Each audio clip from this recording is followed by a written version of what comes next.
નમસ્કાર મિત્રો, સ્વાગત છે તમારું આપણી આ યુટ્યુબ ચેનલમાં જેનું નામ છે ગુજરાતી જીકેની જમાવટ. મિત્રો, આજના વિડીયોમાં આપણે વાત કરીશું કેન્દ્રીય કર્મચારીઓ અને રાજ્ય સરકારના જે કર્મચારીઓ છે અને સાથે સાથે પેન્શનર જે છે તેમને મિત્રો કોરોના કાળનું એટલે કે 1 જાન્યુઆરી 2020 થી લઈ અને મિત્રો 30 જૂન 2021 સુધીનું જે એરિયસ બાકી છે 18 મહિનાનું મોંઘવારી ભથ્થાનું ડીએનું, તેને લઈને મિત્રો ફરીથી શરૂઆત થઈ ગઈ છે ચર્ચાની.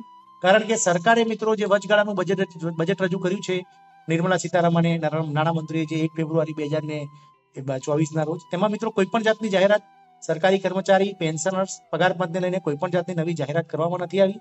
આથી મિત્રો સરકારી કર્મચારીઓ અને પેન્શનર્સમાં જે છે તે રોષ ફાટી નીકળ્યો છે અને હાલ મિત્રો જે 18 મહિનાના જે મોંઘવારી ભથ્થાના બાકી એરિયસ છે તેને લઈને ફરીથી ચર્ચા શરૂ થઈ ગઈ છે.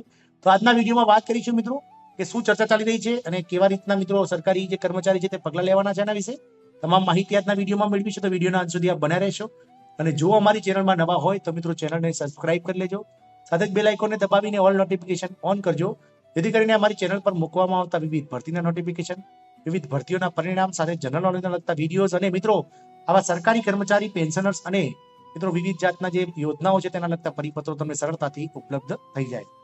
તો મિત્રો 7મા પગાર પંચ અંતર્ગત કેન્દ્રીય કર્મચારીઓ અને પેન્શનર્સના 18 મહિનાના બાકી નીકળતા ડીએના જે છે તે એરિયસ વિશે ફરીથી ચર્ચા ચાલુ થઈ ગઈ છે. મિત્રો કેન્દ્રીય કર્મચારીઓ માટે ટૂંક સમયમાં તો સરકાર જે છે તે આ વર્ષના પ્રથમ 6 મહિનામાં ડીએ બાય ધરી લઈ અને જાહેરાત કરી શકે છે. આ સાથે જ કર્મચારીઓ પણ લાંબા સમયથી તેમના 18 મહિનાના બાકી ડીએની રાહ જોઈ રહ્યા છે, જેથી જો સરકાર ટૂંક સમયમાં અંગે નિર્ણય લે તો તેમને તેમના પૈસા મળી શકે છે. મિત્રો કેન્દ્રીય કર્મચારીઓ પાસે કેન્દ્ર સરકાર પાસે 18 મહિનાનો ડીએ બાકી છે અને ટૂંક સમયમાં જ કોરોનાના કારણે સમગ્ર દેશમાં હાહાકાર મચી ગયો હતો.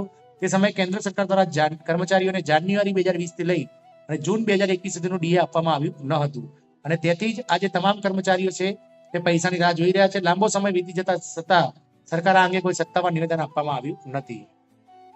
18 મહિનાનું બાકી ડીએ ફરી ન્યૂઝમાં આવ્યું છે. તમને જણાવી દઈએ કે બાકી ડીએ ને લઈને ફરી એકવાર ચર્ચા ચાલી રહી છે અને કર્મચારીઓની આશા ફરી ઉઠી છે કે મિત્રો ચોક્કસથી જે છે તે ડીએ નું એરિયસ મળશે. તાજેતરમાં ભારતીય સંરક્ષણ મજૂર સંઘના મહાસચિવ મુકેશ સિંહે પણ નાણાપ્રધાન નિર્મલા સીતારામનને એક પત્ર લખ્યો છે, જેમાં તેમણે કહ્યું છે કે તેઓ કોરોના પછી દેશમાં જે આર્થિક પડકારોનો સામનો કરી રહ્યા છે તે સારી રીતે સમજે છે અને આ સમયે તે તમામ સંજોગોમાંથી પુનઃપ્રાપ્ત થયો છે.